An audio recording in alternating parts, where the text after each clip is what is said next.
Assalamualaikum warahmatullahi wabarakatuh. Nama saya Wardatun Hasanah dari TK Negeri Pembina Kecamatan Taman Sari. Pada kesempatan kali ini, saya akan memaparkan hasil diskusi kami tentang pembahasan kasus pertama. Dalam kasus di atas, langkah-langkah restitusi apa saja yang sudah dijalankan oleh Ibu Santi? Langkah-langkah restitusi yang sudah dijalankan oleh Ibu Santi yaitu menstabilkan identitas. Hal ini ditunjukkan pada kalimat Ibu Santi menanyakan apakah mereka bersedia melakukan memperbaiki permasalahan yang ada. Vivi dan Natali sempat ragu-ragu dan membela diri, namun pada akhirnya mengatakan akan meminta maaf. Untuk langkah yang kedua yaitu validasi tindakan. Dalam hal ini ditunjukkan pada Ibu Santi yang menanggapi bahwa tindakan itu boleh saja dilakukan bila mereka sungguh-sungguh ingin minta maaf. Namun, Ibu Santi menanyakan kembali apa yang mereka bisa lakukan untuk menggantikan rasa tidak dihormati Ibu Santi. Baik Vivi maupun Natali mengakui bahwa perilaku mereka tidak sesuai dengan keyakinan kelas. Untuk langkah yang selanjutnya yaitu menanyakan keyakinan. Hal ini ditampakkan pada kalimat Ibu Santi melanjutkan kembali apa yang akan mereka lakukan untuk memperbaiki masalah. Apakah ada gagasan? Untuk pertanyaan yang kedua yaitu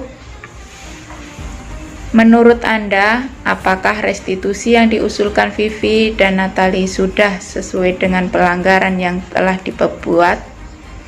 Apakah langkah-langkah restitusi yang telah diusulkan mereka? Restitusi yang diusulkan Vivi dan Natali sudah sesuai. Adapun langkah-langkahnya yang diambil yaitu mereka mengusulkan bagaimana kalau mereka mengadakan sebuah diskusi kelompok dengan teman-teman sekelasnya.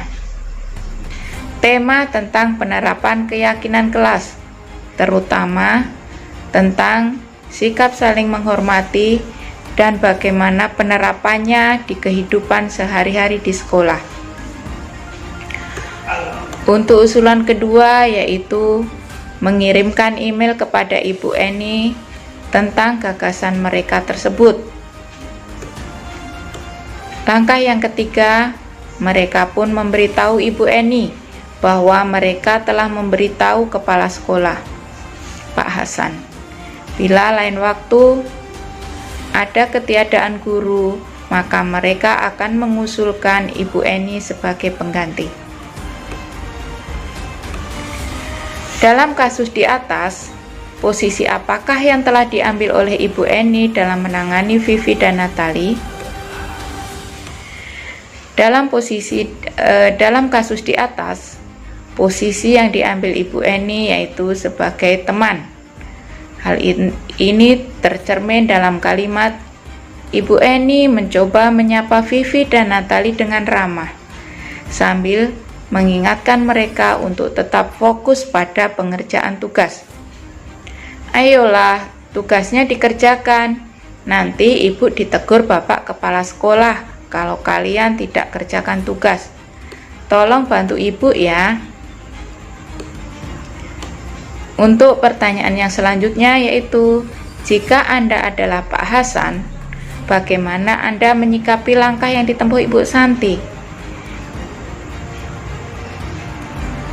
Langkah yang sudah ditempuh Ibu Santi adalah sudah tepat sesuai dengan langkah-langkah restitusi yang benar.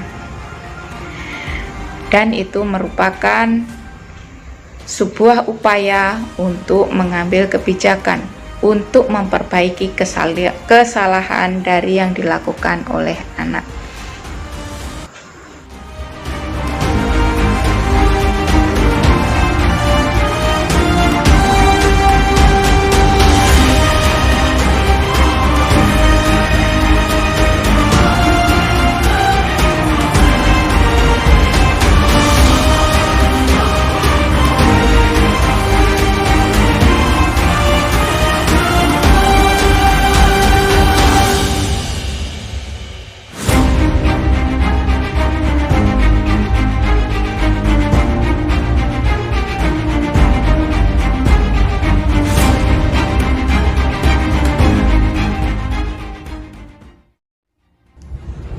Assalamualaikum warahmatullahi wabarakatuh. Perkenalkan, saya Jatuh Prawijayanti. Saya mengajar di SD Negeri 37 Pangkal Pinang.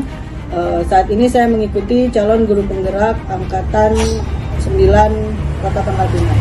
Baik, pada hari ini saya akan coba membahas tentang kasus 2. Sikap posisi apakah yang diambil Bapak Lukman? Jelaskan apakah indikatornya. Sikap yang diambil oleh Pak Lukman adalah penghukuman. Penjelasannya adalah terlihat tegas dalam kalimat kasus tersebut. Pak Lukman tetap bersikeras pada peraturan yang berlaku dan mengatakan, "Ya sudah, kamu sudah melanggar peraturan sekolah. Kamu salah, kamu terlambat, salah pula warna sepatunya. Segera buka sepatumu kalau tidak bisa mengenakan warna sepatu sesuai dengan peraturan. Tidak, kamu telah melanggar peraturan sekolah. Kalau tidak sanggup, ambil sepatu di rumah atau diantar sepatu ke sekolah. Ya sudah, kamu tidak bersepatu saja seharian di sekolah. Sekarang copot sepatumu dan silakan belajar tanpa sepatu seharian." Itu pembahasan pada nomor 1 untuk kasus 2. Baik, dalam kasus kedua untuk pembahasan nomor 2, bila Bapak Lukman mengambil posisi seorang manajer, apa yang dikatakannya? Pertanyaan-pertanyaan seperti apakah yang akan diajukan ke Sabrina? Jelaskan. Baik, di sini saya akan mencoba menjelaskan atau menjawab beberapa pertanyaan tersebut. Pak Lukman akan berbicara dengan lembut dan mendekat ke Sabrina. "Pak Lukman, Sabrina, kamu tahu aturan di sekolah kita?" "Sabrina, saya tahu Pak, maaf saya terlambat." "Pak Lukman, ada lagi yang lain?"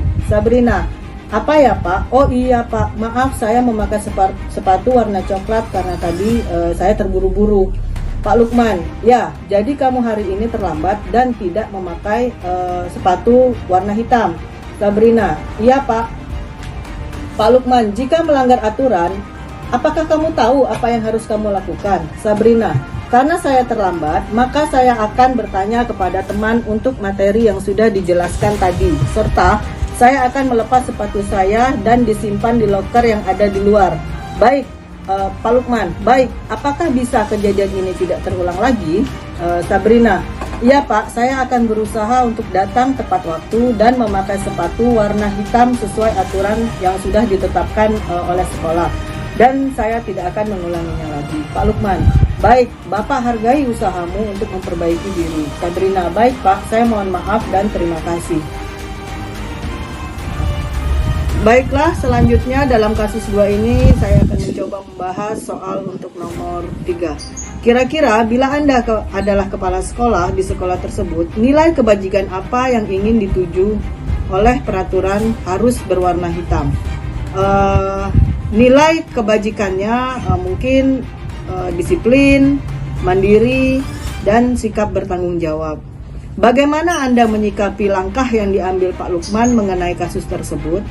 Tidak dibenarkan karena akan berakibat murid tersebut dendam dan tidak suka dengan guru tersebut. Artinya jadi Pak Lukman itu seharusnya tidak mengambil keputusan seperti itu karena takut berakibat siswa yang bermasalah tersebut akan dendam kepada dirinya dan atau tidak suka dengan dirinya.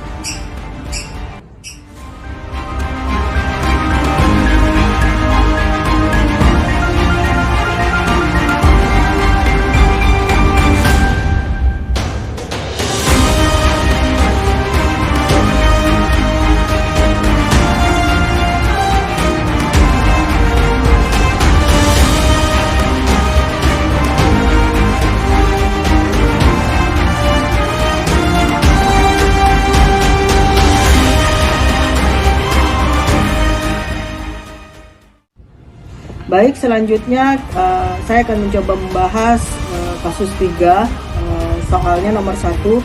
Posisi kontrol apa yang diambil oleh Ibu Dani dalam pendekatannya kepada Fajar? Baik, posisi kontrolnya membuat orang merasa bersalah. Terlihat dari kata Ibu Dani, "Ayo Fajar, makanya jangan tidur-tiduran, lain kali perhatikan. Gimana kamu Fajar? Kamu tidak kasihan sama ibu ya? Ibu sudah capek-capek mengajarkan kamu. Tidak kasihan kamu dengan ibu? Untuk kasus 3, soal nomor 2, membaca sikap Fajar. Kira-kira kebutuhan apa yang diperlukan oleh Fajar? Nah, di sini saya akan mencoba menjelaskan kebutuhan-kebutuhan yang mungkin yang akan kita punyai ya. Kebutuhan kasih sayang, kekuatan, kesenangan, kebebasan, serta bertahan atau survival. Sikap yang dibutuhkan Fajar ini lebih cenderung ke cinta kasih dan kasih sayang, serta membutuhkan kebebasan. Selanjutnya saya akan coba membahas kasus 3, soal nomor 3. Bila mana Ibu Dani mengambil posisi pemantau, apa yang akan dilakukan atau dikatakan olehnya? Pertanyaan-pertanyaan seperti apa yang akan diajukan? Jelaskan. Yang akan dilakukan oleh Ibu Dani mungkin dari kasus tersebut adalah, Fajar, tahukah kamu kewajiban siswa itu apa? Lalu, benarkah tidur-tiduran dan acuh di kelas itu sesuai dengan kewajiban di kelas? Selanjutnya, apa kamu tidak takut kalau nanti tidak paham akan pelajaran bahasa Inggris? Nah, mungkin pertanyaan-pertanyaan seperti itu yang akan diajukan oleh Ibu Dani untuk mengambil sebagai posisi pemantau Ibu Dani kepada Fajar. Baik, saya akan mencoba menjawab kasus 3, pertanyaan keempat. Apabila Anda adalah kepala sekolah di sekolah Fajar dan mengetahui hal ini, bagaimana tindak lanjut Anda? Saya akan mencoba menjawabnya. Saya akan mencari tahu latar belakang dan alasan tindakan dari Fajar tersebut. Terus melakukan tindak lanjut dengan misalnya mengunjungi Fajar, mencari tahu kenapa dia bisa bersikap seperti itu. Bisa juga saya atau sekolah memfasilitasi dengan membimbing Fajar atau memberikan masukan-masukan yang positif kepada Fajar agar dia bisa lebih bersemangat lagi untuk tetap belajar. Terima kasih.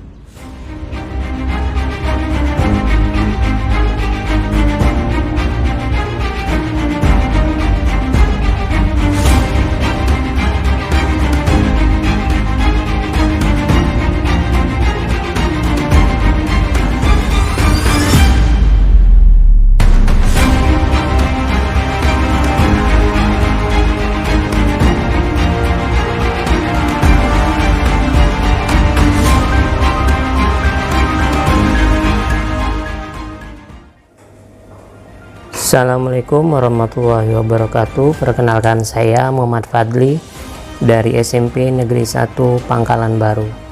Berkaitan dengan kasus 4 ini sering terjadi berupa kontak fisik atau perkelahian. Pada kasus yang telah kita baca, ini terjadi antara Dino dan Anto. Untuk pertanyaan pertama, posisi kontrol apa yang telah dipraktikkan kepala sekolah Suti dan hal-hal apa saja yang dilakukannya sehingga saya menyimpulkannya demikian. Baiklah, posisi kontrol yang dilakukan kepala sekolah adalah sebagai manajer.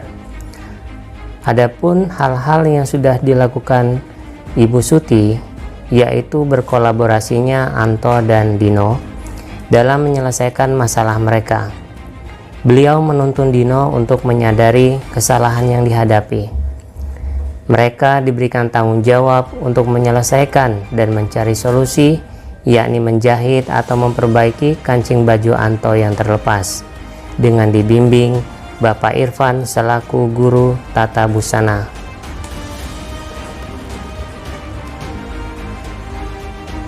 Untuk pertanyaan kedua, bagaimana Dino dikuatkan?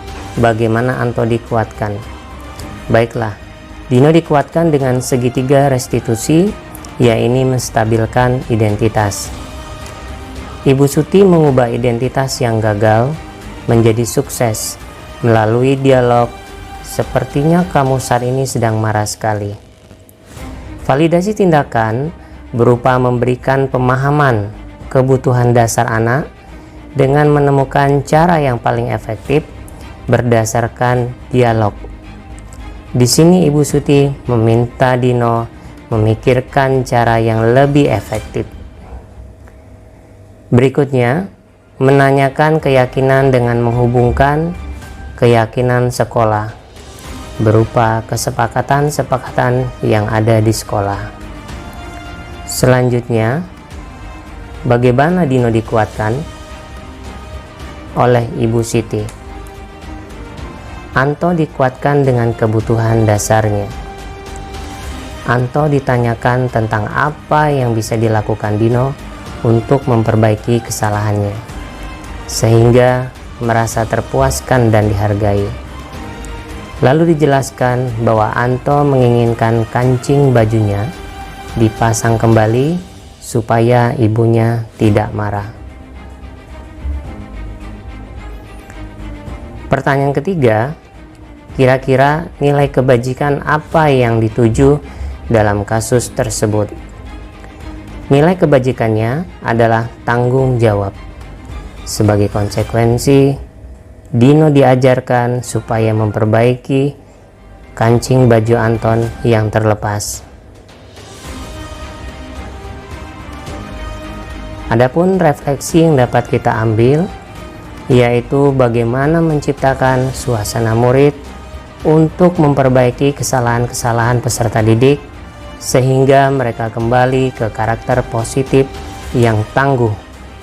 Ini saja yang dapat kami sampaikan. Terima kasih atas perhatiannya. Assalamualaikum warahmatullahi wabarakatuh.